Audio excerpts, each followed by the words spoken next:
enfer. C'est l'histoire de deux braqueurs.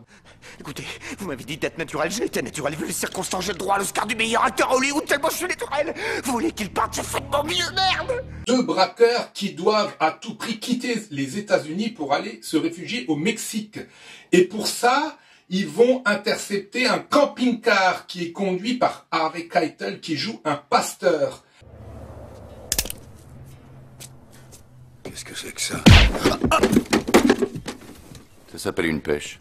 Et ils vont prendre ces occupants en otage et grâce à ça, ils vont pouvoir franchir la frontière. Et là, ils vont se retrouver dans un espèce de bar complètement démoniaque puisqu'il va y avoir une invasion de vampires, Charles.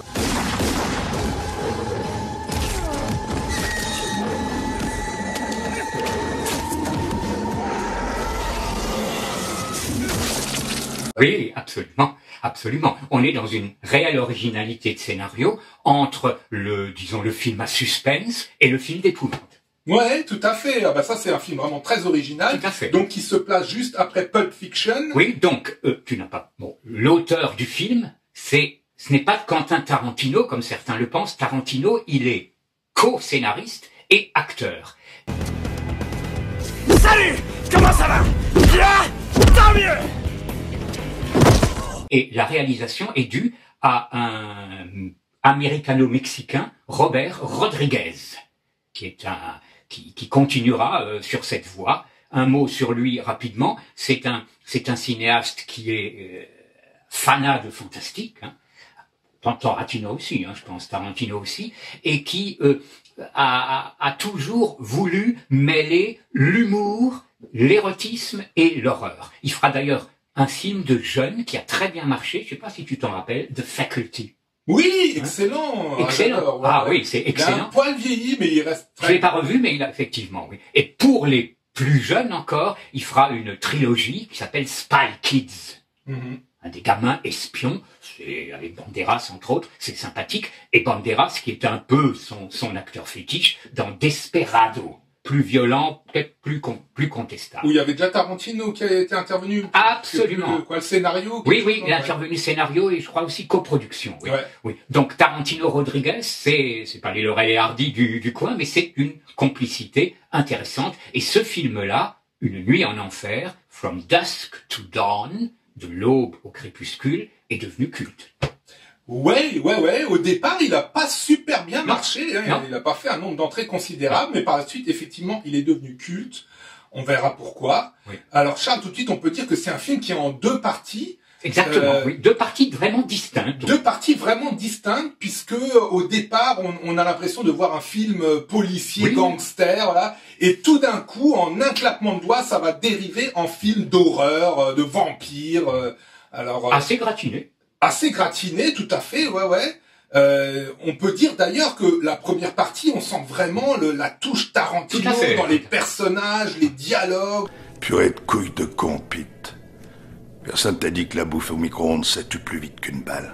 Enfin, c'est vraiment du très très bon Tarantino. Exprès, je dis du Tarantino et non pas du Rodriguez. Parce que pour moi, c'est la seconde partie qui fait plus penser à du Rodriguez. Oui. C'est-à-dire, c'est dans l'excès, c'est dans le fantastique, mais c'est dans le too much. Voilà. Moi, personnellement, j'ai une faiblesse pour la première partie du film. Je suis d'accord. Parce qu'après, je trouve que là, c'est trop. C'est too much. Oui, tout à fait. Pour moi, ce film aurait été absolument génial si il avait duré 1h15. Si c'était arrêté, il y aurait eu comme ça l'invasion de vampires là, et tout d'un coup, ils sont tous tués, admettons. Puis il y a ce fameux travelling en arrière où on découvre que ce bar a été conçu sur une pyramide maya qui explique la malédiction et qui explique les vampires. Excellente idée. Excellente idée, si ça s'était arrêté avec, on va dire, 5 minutes de allez, je te tue, je te massacre, etc., ça aurait été largement suffisant. Mais là, nous rajouter 3/4 d'heure d'outrance dans le les film est trop long, beaucoup trop long de toute façon. C'est vraiment dommage. C'est pour ça que Charles, on va vraiment s'attaquer à parler de la première partie du film, où là, vraiment, on retrouve tout ce qu'on aime chez Tarantino, des dialogues vraiment somptueux. On sort du purgatoire pour tomber en enfer. Si jamais vous trouvez de la chatte à meilleur marché, sautez là.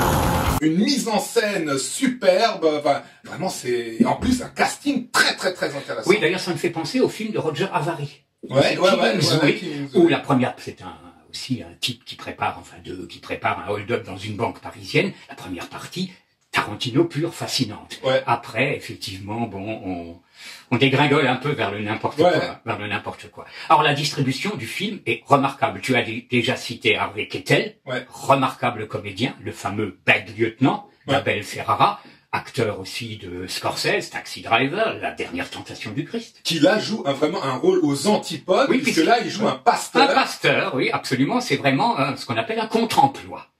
Il y a Georges Clooney, qui à l'époque n'était pas encore une grande star. Bon, c'est l'époque où il était connu pour la série télé. Urgence, Emergency Room, Urgence, effectivement, qu'il a fait connaître, et qui est excellent. Excellent.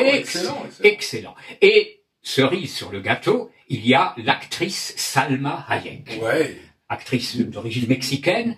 Alors, on parle souvent d'érotisme au cinéma.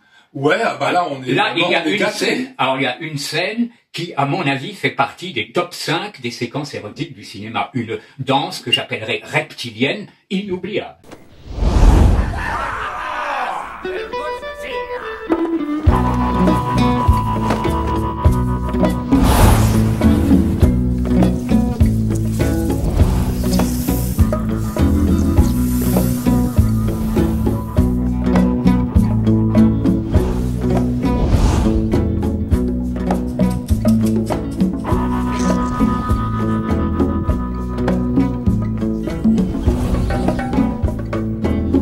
Elle avait la phobie des serpents, donc elle a dû faire une thérapie pendant 1 mois pour pouvoir s'acclimater, avoir un gros python autour du cou. Oui. Et c'est une scène absolument superbe. C'est extraordinaire. Et n'oublions pas, évidemment, Quentin Tarantino, acteur, qui est très bon, là. Qui joue un espèce de débile. Oui, une espèce de débile. Donc une distribution aux petits oignons.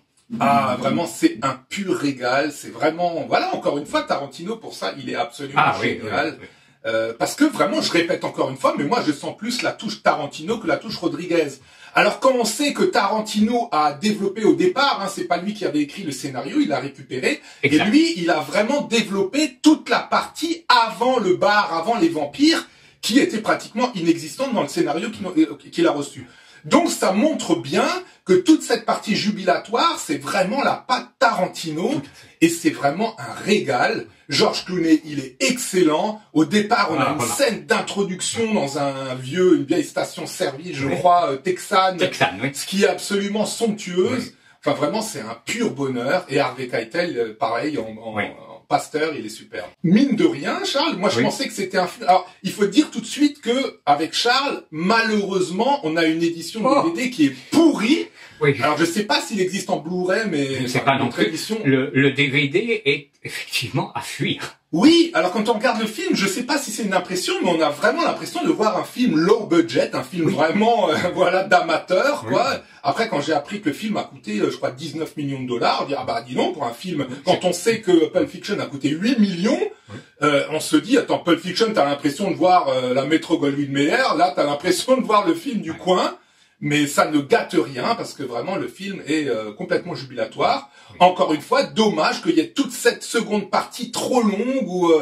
Oui, elle est trop longue. C'est effectivement, elle est trop longue. Oui, elle est trop longue. La première partie est fantastique, je dirais. Ouais. Et la deuxième partie, comme tu l'as dit, il aurait fallu s'arrêter à un moment. On est dans la jubilation totale. Ils arrivent dans ce bar mexicain et là, tout d'un coup, encore une fois, le casting continue et c'est un casting absolument du pur bonheur.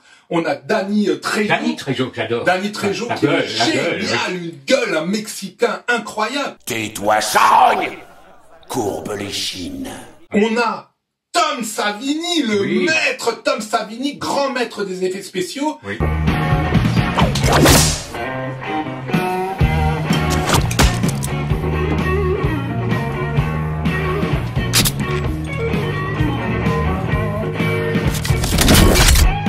Qui jouait un bandit dans Zombie, il jouait le chef des Hells Angels, et là, pareil, il rejoint un bandit, c'est absolument génial.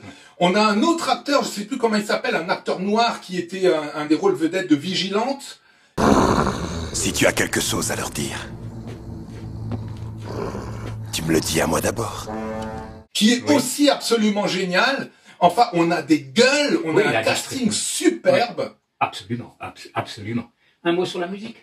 La musique, pareil, elle est géniale. C'est de la musique un peu rock country. Voilà. Oui. Ah non, mais c'est vraiment... On sent vraiment l'odeur des pots d'échappement. Enfin, la voiture, ils ont une voiture un peu à la Mad Max. Enfin, moi, j'adore toute cette première partie. Ça sent le désert, ça sent la chaleur, ça sent le Texas, ça sent le Mexique. Ouais. C'est absolument génial. Un film qui pue la poudre. Ouais. Il faut savoir que Rodriguez est également compositeur. D'accord, ok. Bon, là, par exemple, sur Spy Kids ou Desperado, il a composé la musique. Bon, il n'y a pas grand-chose. C'est souvent des utilisations de chansons, effectivement, mais il est également compositeur. Donc, c'est un multitalent. Ouais. On n'entend plus tellement parler de lui actuellement. Bah non, autant j'avais vraiment beaucoup aimé Faculty, autant les Desperado, El Mariachi, les machins, les ci, les ça. El Mariachi, c'était le premier, avec petit budget, puis il l'a refait avec Banderas ou Desperado et Johnny Depp. Hein. Il y a quelques séquences, mais bon... Ça sent un peu le low budget, je sais pas, ça sent l'amateurisme. Bon. Faculty était très sympa. Faculty était très sympa, c'est vrai. Très, très sympa.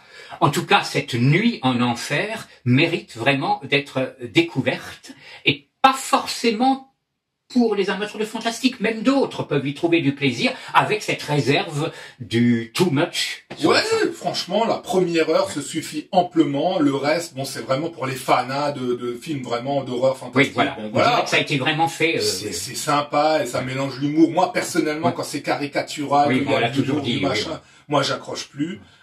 Donc voilà, c'est sympa, mais bon, on s'en fout un peu, quoi. Mais la première partie, jusqu'à cette danse de Salma Hayek, c'est vraiment un super film qu'on vous conseille vivement. Donc, Une nuit en enfer. C'est vraiment l'enfer. Hein. Oui. Pavé d'intention moyenne. Portez-vous bien.